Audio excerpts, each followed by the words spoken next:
Si usted pensaba que había visto todo en cuanto a la crisis peruana, estaba muy equivocado. Este país volvió a vivir un remesón político de gran calado que abrió las puertas a un nuevo capítulo en la historia del país. Todo comenzó con estas declaraciones. Escuchemos.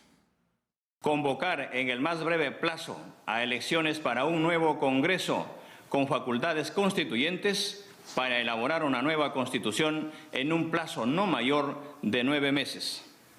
A partir de la fecha y hasta que se instaure el nuevo Congreso de la República, se gobernará mediante decretos ley.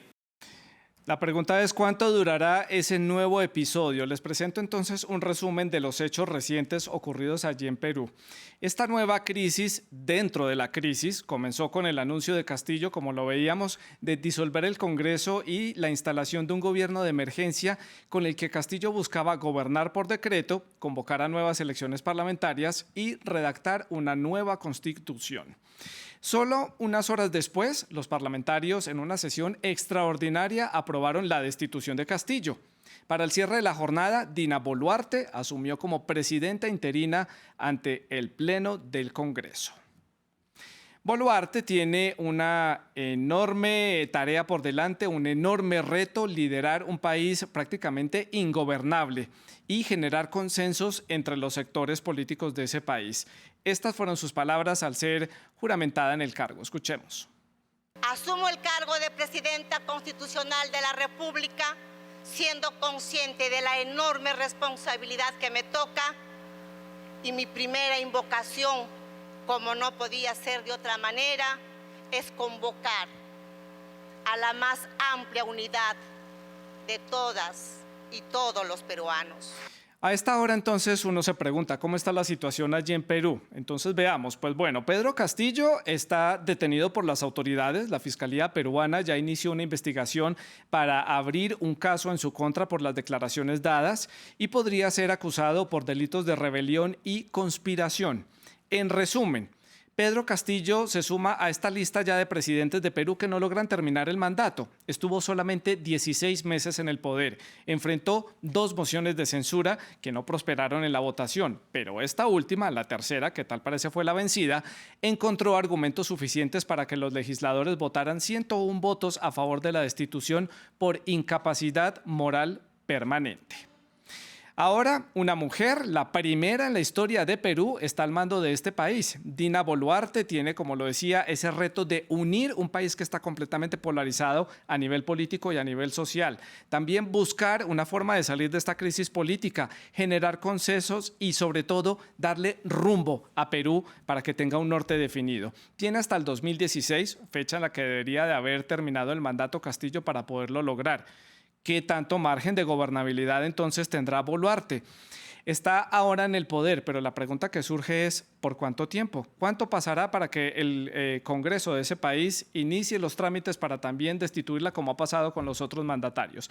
Pues vamos a analizar la situación en Perú aquí en el debate de France 24 y para conversar sobre este tema hemos invitado a Alexandra Ames, ella es politóloga y jefa del Observatorio de la Escuela de Gestión Pública de la Universidad del Pacífico, ubicada en la ciudad de Lima, y también está con nosotros Gabriela Vega Franco, ella es politóloga y magíster en Gobierno y Administración Pública.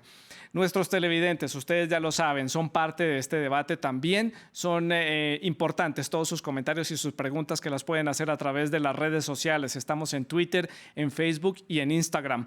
Nos encuentran como @el_debate_F24, @Santilogo, la etiqueta para que dejen los comentarios, numeral el debate F24. No olviden también que todos los contenidos del programa también están disponibles en Apple Podcast, en Spotify, en Deezer y en TuneIn.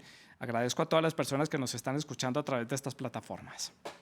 Pues muy bien, comenzamos el debate. Entonces le doy la bienvenida a Alexandra. Gracias por estar con nosotros aquí en el programa en France 24 en el debate. Y quiero comenzar con la opinión general, Alexandra. ¿Qué opinión tiene usted, qué análisis puede hacer de estos hechos que tuvieron lugar en Perú y cómo entender lo que ha hecho el ahora expresidente Pedro Castillo?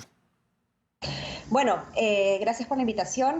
La verdad es que en este momento todos los peruanos nos preguntamos ¿Qué ha pasado realmente en el razonamiento de Pedro Castillo para dar un comunicado como este sin tener el apoyo de las Fuerzas Armadas ni el apoyo político necesario para encaminar un cierre del Congreso inconstitucional, por supuesto, pero de una manera exitosa, ¿no? Esto ha sido un mal cálculo por su lado que probablemente vamos a entender en los próximos meses. Pero lo que toca ahora es ser conscientes de qué pasa, ¿no? ¿Cuál es el siguiente paso? Porque si bien hemos tenido un día bastante intenso con varios shocks y anuncios realmente bien drásticos en términos de estabilidad institucional, lo cierto es que una vacancia presidencial no va a solucionar la crisis en la que estamos inmersos desde hace ya algunos años. Y si bien es cierto también que la permanencia de Pedro Castillo implicaba un costo muy alto para la propia institucionalidad del país, es importante que los peruanos ahora pensemos en cómo salimos de esta crisis sin tener que ver a Dina Boluarte como el símbolo de tapar el sol con un dedo. Me quedo con frases como un mal cálculo del presidente o expresidente Pedro Castillo y la vacancia no soluciona la situación política que está viviendo o esta crisis política, esta crisis dentro de la crisis. Ya lo vamos a conversar, Alexandra. Le doy la bienvenida también a Gabriela allí en la ciudad de Lima para conocer su opinión. Gabriela, bienvenida. Su opinión, su análisis sobre estos hechos ocurridos en Perú en las últimas horas y también por esa decisión del expresidente Pedro Castillo de hacer este anuncio sin tener respaldos políticos. Buenos días y es un placer estar con ustedes, pero no tanto por las razones por las que nos encontramos. Creo que coincido con Alexandra en el análisis respecto de una clara desconexión con la realidad al tomar una decisión inconstitucional, ilegal, antidemocrática como el cierre del Congreso, pero no solo el cierre del Congreso, ¿no? Recordemos que el expresidente Castillo en sus declaraciones señala la disolución del Congreso, la instalación de este gobierno de emergencia, pero también la reestructuración del Poder Ejecutivo y todo el sistema de justicia en general, el Tribunal Constitucional, Junta Nacional de Justicia, que son nuestros organismos autónomos, con lo cual era una afrenta no de Ejecutivo contra Legislativo, sino de Ejecutivo gobierno en contra todo el sistema peruano de balances y pesos y contrapesos de poderes del Estado, ¿no? Considero que parte de este relato respecto en el caso peruano, en el cual hemos tenido en 6 años 6 presidentes diferentes, tiene dos caras, ¿no? La primera, una evidente incertidumbre, inestabilidad, mucho daño al aparato del Estado, a las políticas públicas, que estoy segura Alexandra podrá comentar también más adelante, pero también un país que ha decidido no aceptar la impunidad. Y creo que en este espacio deberíamos hacer el esfuerzo también por mirar la superposición de dos fenómenos, ¿no? Un Congreso que efectivamente, o una oposición que efectivamente intentó retirar del poder a Pedro Castillo desde incluso antes que éste asumiera la presidencia, pero también un presidente que intentó cooptar y controlar los poderes del Estado que excedían a sus funciones y que entonces, en definitiva, debía ser detenido, ¿no? Creo que lo hecho por el expresidente la mañana de ayer cambió el escenario que teníamos y en definitiva se han tomado las acciones que correspondían para detener este embate contra las instituciones democráticas. Gabriela, continúo con usted para hacer la ronda a la inversa y quiero que empecemos esta discusión ya entendiendo las posiciones y el análisis que tienen en general de toda la situación que se ha presentado en Perú. Hablemos del personaje principal de esta historia, Pedro Castillo. ¿Qué le espera entonces a este expresidente a partir de ahora, a partir de estos hechos ocurridos? ¿Qué le puede esperar a él enfrentando a la justicia? Porque claramente también hay una necesidad y un hambre, digamos así, de las instituciones y de los peruanos de justicia, que es lo que han venido reclamando no solamente ahora, sino a lo largo de muchos años. Y tal parece que a quien le ha caído ese peso va a ser a Pedro Castillo, teniendo obviamente, si así lo determina la justicia, la culpa de muchas de las cosas que se le está acusando. Ya lo dirá la justicia peruana, no me corresponde a mí decirlo si lo es o no. Pero hay un hambre de la institucionalidad y de los peruanos por justicia. Sin duda, hemos tenido expresidentes, ejecutivos y funcionarios, incluso no solo a nivel nacional, sino a nivel municipal y regional, que han dado claras muestras de falta de respeto a la democracia, acusaciones gravísimas de corrupción. Y creo que el caso de Pedro Castillo va a ir delucidando por la justicia, como tú bien has señalado, ¿no? Tenemos diferentes carpetas fiscales abiertas en su contra por delitos de encubrimiento y obstrucción a la justicia, en la detención de un exministro de Transportes y Comunicaciones, de su exsecretario general de Palacio de Gobierno, de su sobrino.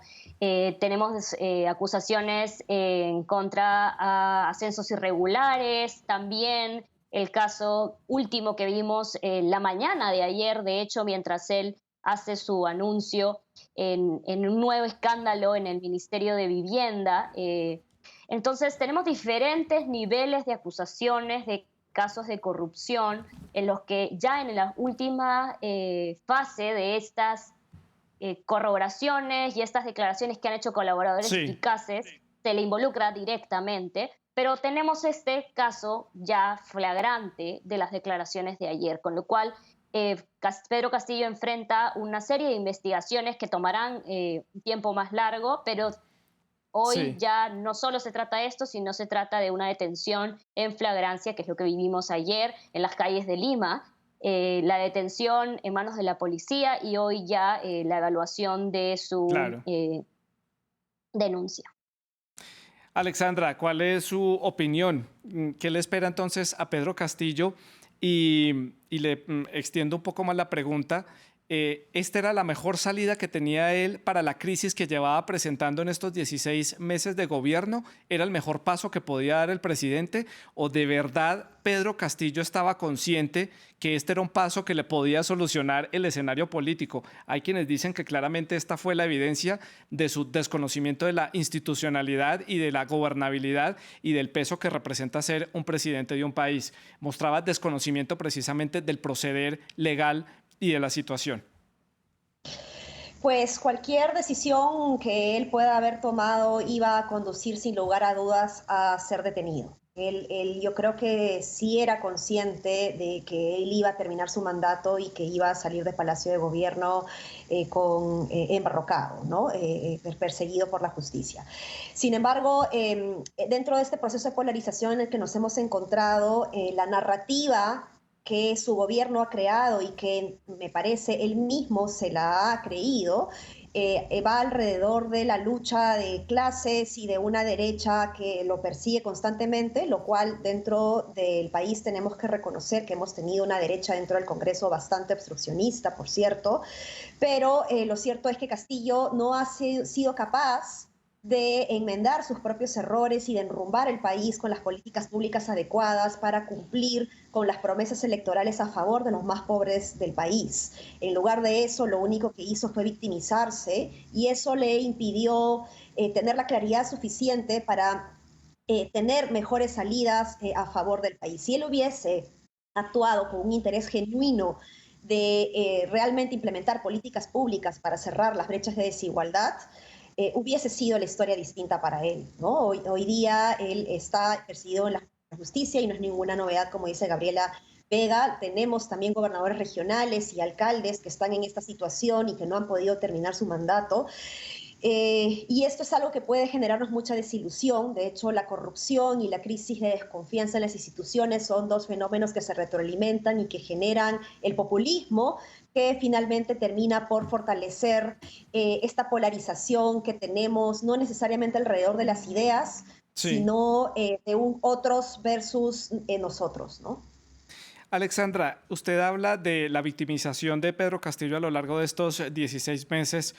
Prácticamente su gobierno se volvió una lucha día a día para defenderse de la oposición y de las acusaciones que todos los días reventaban por diferentes causas, motivos y sectores. ¿Aquí hubo una persecución contra el presidente o claramente había una incapacidad para gobernar por parte del mandatario. Y cito a dos presidentes latinoamericanos, el presidente de México y el presidente de Colombia, que han criticado a las élites políticas peruanas por llevar el país a esta situación, por llevar a la destitución de Castillo, e incluso desde Bogotá el gobierno del presidente Petro dijo que él prácticamente se vio encerrado y que se vio en la obligación de tener que asumir esta posición porque eso fue a lo que lo llevaron. ¿Hubo una persecución? Yo, ¿no? Sí, Bueno, Alexandra, adelante. es una combinación de las dos cosas, sin lugar a dudas. Desde antes de que Pedro Castillo juramentara como presidente, ya se hablaba de una vacancia o incluso peor del no reconocimiento electoral de la decisión de la población peruana, de una parte de la población peruana, de haberlo elegido como presidente, ¿no? Entonces, está clarísimo que dentro de la derecha y dentro de la oposición nunca hubo un reconocimiento de verlo como presidente de la República y hubo muchísimo obstruccionismo dentro del Congreso para ello, no lo dejaban viajar para generar alianzas importantes. En la última fue precisamente en México, en donde pues con mucha claridad pues pudo victimizarse frente a presidentes latinoamericanos en un foro importantísimo de la Alianza Pacífico. Sin embargo, la capacidad o la nula capacidad de Pedro Castillo de enrumbar el país con políticas públicas lo han llevado a cavar su propia derrota, su propia tumba, ¿no? Sí. Él empieza con un clima de confianza más o menos estable en sus primeros meses de gestión, pero pronto esta desaprobación presidencial empezó a crecer cada vez más, incluso por sectores que votaron por él. Paso a preguntarle a Gabriela, quiero conocer su opinión también sobre esta posible persecución. ¿Hubo persecución? Desde su análisis, ¿la hubo o no? Creo que sí. En definitiva, se intentó tumbar al presidente, como decía en mi primera intervención, incluso desde antes de haber llegado al sillón presidencial. Alexandra lo ha dicho también. Sin embargo, creo que ahí cabe una frase de una expresión popular que cabe para el lado de Pedro Castillo como para el de la oposición, y es que seas paranoico no quiere decir que no te estén persiguiendo, ¿no? Creo que el Congreso se sentía en una constante amenaza frente a la posibilidad del cierre del Congreso y en definitiva estaban siendo exagerados, estaban no necesariamente viendo los lugares correctos de las amenazas, pero a la misma vez la presidencia del Consejo de Ministros y el presidente estaban considerando alternativas no constitucionales. Entonces, creo que tenemos una oposición que adoptó en muchas ocasiones comportamientos muy poco democráticos y bastante obstruccionistas, como ha señalado Alexandra, pero a la misma vez hemos tenido un gobierno que desde diferentes sectores, altos cargos, ministros de Estado, ha cometido presuntos actos de corrupción que se siguen dilucidando, y entonces tenemos la paradoja de la que también habla Alexandra, de poder decir que efectivamente se quería retirar o tumbar a un presidente, mientras que el presidente estaba dando razones para hacer, digamos, para tener para su propia oposición. Exacto, ¿no? Y lo que hemos tenido ayer creo que ha sido la forma más evidente, el final, la cristalización de una narrativa que levantaba a la derecha, en el que finalmente Pedro Castillo se dibuja a sí mismo como un potencial dictador sin éxito, pero finalmente cumple la narrativa que su oposición había construido alrededor de él, ¿no? Y la oposición no tuvo que orquestar ningún tipo de complot para poder llevar a su destitución. Él mismo generó el escenario perfecto para que eso ocurriera. Alexandra, le paso a preguntar justamente por la oposición. En estas situaciones siempre hay unos que ganan y otros que pierden. En este momento la oposición está en una postura un poco más cómoda a nivel político. ¿Cómo la pueden aprovechar? ¿Qué ventaja pueden sacar de esta situación? ¿Los deja fortalecidos? Bueno, es una muy buena pregunta. Sin lugar a dudas, hoy se encuentra fortalecida la oposición. Para ellos es un triunfo lo que ha sucedido. Pero hay que recordar también que muchos congresistas de oposición que ayer celebraban la vacancia de Pedro Castillo en anteriores ocasiones han mencionado de que no solo iban a vacar a Pedro Castillo, sino también a Dina Boluarte. Es decir, Dina Boluarte no había todavía juramentado en el poder y ya existían congresistas que anunciaban que era necesario vacarla.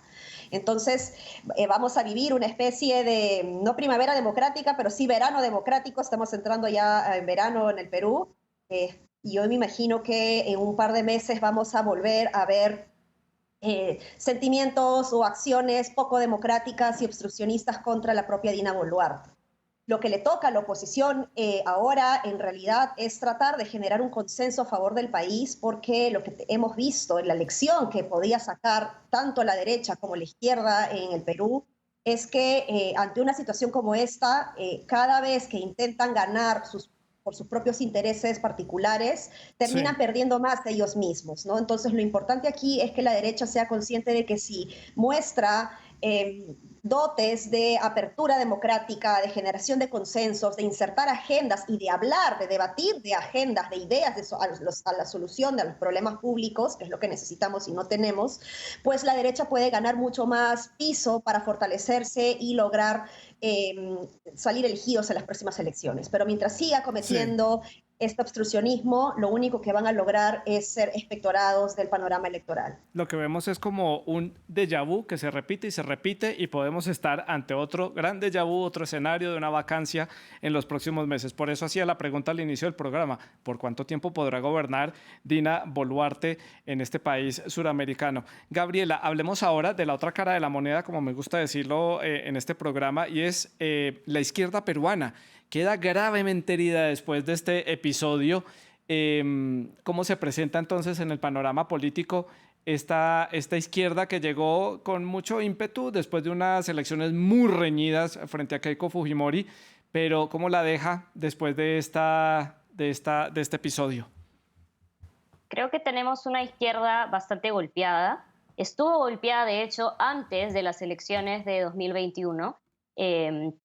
La victoria de Pedro Castillo en primera vuelta y su pase a segunda vuelta ya de por sí significaba la derrota de un sector de la izquierda frente a una que era más progresista, a un sector de la izquierda más conservador, ¿no? La segunda vuelta se dio entonces entre dos fuerzas bastante más conservadoras que sus competidores, solo que de izquierda y de derecha, ¿no?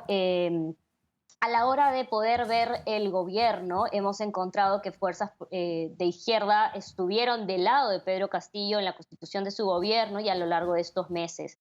La credibilidad de estas fuerzas políticas que siguieron apoyando a Pedro Castillo, incluso hasta la mañana del día de ayer, ha ido cayendo. Estas credenciales democráticas se van de alguna manera diluyendo.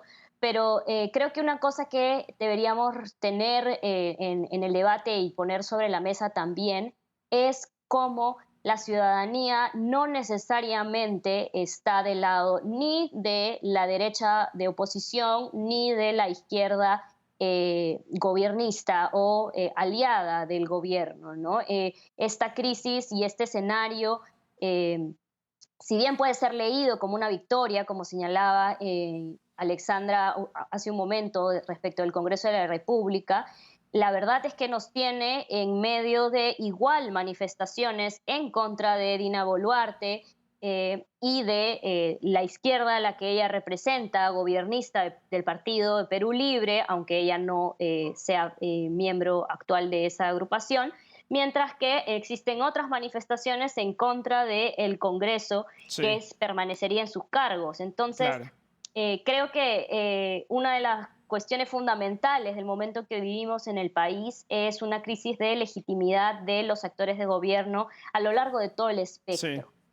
Sí, Gabriela, qué bueno que toque usted ese tema, porque era justamente hacia donde quería dirigir mi siguiente pregunta. Antes de analizar la figura política de Dina Boluarte, quería analizar con ustedes el tema del Congreso, porque es que aquí está desprestigiada y goza de muy poca popularidad. No solamente el presidente, también el Congreso de Perú, entre los peruanos, no goza de respeto ni de popularidad.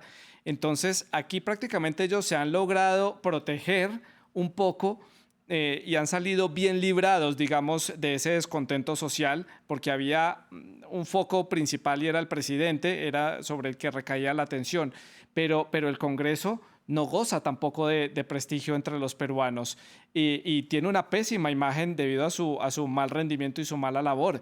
Aquí entonces los ciudadanos, ¿cómo van a pedir y exigir que haya un legislativo decente para este país?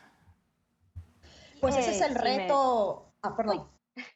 Dale, dale. Adelante, Alexandra, para hacer la alternancia, como corresponde en democracia. Entonces, Alexandra y luego Gabriela. Sí, pues ese es el reto que tiene hoy el Congreso de aprovechar este cambio de presidencia para mostrar nuevos aires y también nuevos comportamientos, nuevos y mejores comportamientos de cara a la ciudadanía, ¿no? Ahí soy un poco pesimista, no creo realmente que el Congreso vaya a mostrar un cambio genuino, precisamente porque se ha creído a este triunfo como un triunfo ganado y no como un triunfo pírrico, ¿no? En donde ellos también salen debilitados de esta situación y en donde cada decisión antidemocrática que toman termina yendo en contra de ellos mismos, ¿no? Entonces, la ciudadanía hoy yo creo que necesita ser muy consciente de que lo que necesitamos no es un cambio de actores. Podemos seguir ad infinitum cambiando congresistas, cambiando presidentes y no vamos a salir de la crisis en tanto no pensemos realmente en una reforma que incluya un cambio de comportamiento que incentive a gente realmente honesta y comprometida con el país a copar estos puestos que hoy están copados con mafias que solo piensan en intereses particulares. Sin embargo, alguien que tiene, o un sector que tiene una gran responsabilidad aquí también son los medios de prensa. Los medios de prensa en el Perú no han contribuido, por el contrario, han agudizado la polarización en vez de ser el espacio precisamente para la generación del debate de ideas y de la agendación de una serie de políticas públicas que tienen que ser de una vez por todas implementadas y continuadas en el país. Gabriela, ¿su opinión? Creo que coincido plenamente con lo que se ha expuesto, incluso con lo que planteabas inicialmente. La mirada a futuro, corto y mediano plazo de nuestro país pasa no solamente por el desempeño de Boluarte como presidente y la conformación de su gabinete, que podemos hablar un poquito más adelante, sino por la actuación del Congreso de la República, la manera en que tenga o no de cumplir con esta promesa sumada de aplausos el día de ayer al reconocer a Dina Boluarte como la nueva presidenta en nuestro país, sino también la capacidad que tenga no solo de no continuar con este rol obstruccionista del que hemos venido hablando, sino de no continuar con la perforación de reformas de servicios públicos y derechos ganados que ha venido teniendo en los últimos 2 años, ¿no? Este rechazo al Congreso de la República es un rechazo que tiene su origen en comportamientos antidemocráticos, en acusaciones de corrupción, incluso acusaciones de violencia sexual dentro del mismo hemiciclo, ¿no? Entonces estamos hablando de cosas muy concretas que no pasan solamente por pensar en una oposición crispada, obstruccionista, sino por un poder del Estado compuesto por, en buena parte, individuos que no están asumiendo su rol de servicio público, ¿no? Y ese rechazo, que de hecho alcanza el 90%, al Congreso de la República, es algo que no va a cambiar de la noche a la mañana y que como peruanos estamos a la expectativa respecto de la manera en que tanto el Congreso como la ciudadanía y los actores de poder, opinión pública, prensa, organizaciones de la sociedad civil, irán manifestándose respecto de la permanencia del Congreso de la República en sus poderes. Sí, tal parece que la incapacidad moral se extiende más allá del puesto del presidente y aplica en varios casos dentro del hemiciclo del legislativo peruano. Pero bueno, eso le corresponderá a la justicia peruana aclarar si es así o no. Hablemos de la otra protagonista de esta historia. Ustedes ya la estaban mencionando en algunas de las intervenciones. Dina Boluarte era hasta hace unas horas la primera vicepresidenta de Perú. Hoy en día se convierte en la primera presidenta de este país suramericano. Importante ver a una mujer llegando a esta alta magistratura en un país latinoamericano, pero en un escenario muy complicado. Y ustedes ya han dicho algunos datos importantes. No goza de popularidad dentro de muchos de los sectores políticos peruanos. Muy difícil generar consensos. ¿Llegará entonces hasta el 2016? ¿Cómo lo ve usted, Alexandra? ¿Gobernará hasta el 2016 de manera interina Dina Boluarte? Y para los que estamos fuera de las fronteras peruanas, ¿quién es ella a nivel político? Tiene el mute activado y no la estamos oyendo, Alexandra. Ahora sí. Eso va a depender de la muñeca, el manejo político que ella pueda tener con la oposición. La gestión de los actores dentro del panorama político es una habilidad sumamente importante de todo líder democrático o líder político en general, ¿no? Ella en realidad, bueno, viene de las contiendas de izquierda como candidata, ha tenido un perfil evidentemente muy similar al de Pedro Castillo, era muy cercana a Vladimir Cerrón, que es el principal ideador de Perú Libre, el partido político por el cual Pedro Castillo llegó al poder. Sin embargo, como ministra de Estado, ella fue ministra de Estado hasta hace poco, durante el gobierno de Pedro Castillo, ha sido ministra de Desarrollo e Inclusión Social, y dentro de ese rol puedo rescatar dos cosas. Primero, que el MIDIS, este ministerio, ha sido uno de los pocos ministerios que todavía guardaba cierto perfil técnico en algunos puestos claves de dicho ministerio. Entonces eso es un punto a favor. Creo que ha sido importante que ella respete la experiencia y la meritocracia que pueda existir en estos puestos claves de este ministerio. Y segundo, en declaraciones a la prensa siempre se ha mostrado con un discurso mucho más concertador, diferenciándose de otros ministros que, por el contrario, trataban más bien de abrir mucho más la brecha entre el Congreso y el Ejecutivo. Claro. Y Gabriela, ¿qué significa para Perú que una mujer llegue al poder, la primera mujer en la historia en asumir el cargo de presidente en un escenario y en una coyuntura muy complicada? Pero ¿es significativo para la historia del país que una mujer llegue a este cargo? Creo que sin duda es significativo, creo que llega más tarde de lo que muchas de las mujeres y personas que creemos en la equidad, en la participación política hubiéramos querido. Sin embargo, un punto relevante, además, y para hacer matiz un poco a la mirada que ha sido presentada, lo cierto es que Dina Boluarte ha formado parte de gabinetes ministeriales y ha formado parte del gobierno que más retroceso ha tenido en cuanto a paridad, por ejemplo, en la elección de ministros en diferentes sectores del Ejecutivo, ¿no? Entonces, creo que este hecho objetivo de cumplir el rol de ser la primera mujer que ejerza el rol de presidente de la República del Perú, es simbólico, pero debe ser acompañado y sería importante que sea acompañado de una verdadera representación femenina dentro de su gabinete. Sí. Existen mujeres que han formado parte de los diferentes sectores, existen personas que conforman hoy los ministerios que podrían acceder a estos cargos, y creo que lo que sería fundamental es que no estemos hablando solamente de un símbolo y un hecho anecdótico respecto de que ella sea la primera persona, la primera mujer en asumir la presidencia, sino que esté acompañado de medidas que hablen de políticas públicas y de acercamiento hacia la igualdad de la participación política y el acceso a cargos públicos, ¿no? Me quedan ya solamente un par de minutos para finalizar el programa. Alexandra, Gabriela, llega el momento de hacer las conclusiones, por supuesto, para el cierre del programa. ¿Esto significa entonces el cierre de esta espiral de crisis política de Perú, o es simplemente el cierre del capítulo Pedro Castillo y se abre ahora un nuevo capítulo y el país va a seguir inmerso en estos escenarios de vacancias, presidentes, ascensos, descensos, crisis, protestas, malestar social? ¿Cómo lo ve usted, Gabriela?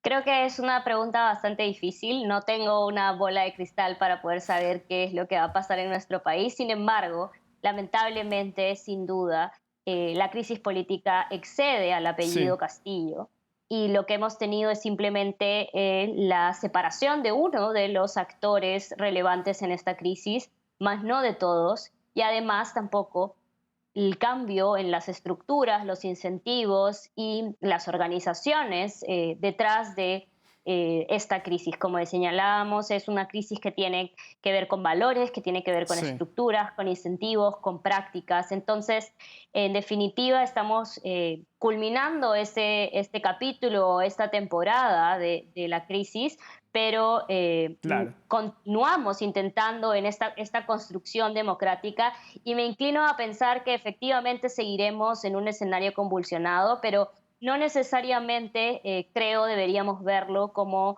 un, un movimiento que siempre tienda a un escenario cada vez peor. Sí, Creo que existe la posibilidad de construir organizaciones y de tomar decisiones, sobre todo orientadas a claro. la construcción de colectivos y del fortalecimiento del Estado para la entrega de servicios y el cierre de brechas de Sí. desigualdad que tenemos hoy en el Perú. La conclusión de Gabriela. Alexandra, para el cierre del programa, su conclusión sobre la situación en su país. Pues si bien la permanencia de Pedro Castillo en el poder implicaba un costo muy alto para la institucionalidad pública, lo cierto es que una vacancia no soluciona esta crisis que estamos teniendo. Lamentablemente creo que la crisis va a continuar en tanto la ciudadanía y los medios de prensa no asuman un rol mucho más activo y responsable para cambiar precisamente no los actores, sino los comportamientos y los valores que hoy están copados de manera lamentable en los puestos más importantes del país. Alexandra, Gabriela, muchísimas gracias por haber estado con nosotros en el debate de France 24, haber hecho este análisis para la audiencia de France 24. Gabriela, gracias por usar el término de la bola de cristal, que lo cito habitualmente en el programa, y mis compañeros aquí ya me hacen broma por ello, pero ya veo que está cogiendo fuerza por fuera del estudio de France 24. Muchas gracias a ustedes por la sintonía. En nombre del equipo técnico les agradecemos haber estado con nosotros hoy. La producción del programa estuvo a cargo de Keila Maestre y la producción de invitados a cargo de Lina Guzmán. Siga con nosotros.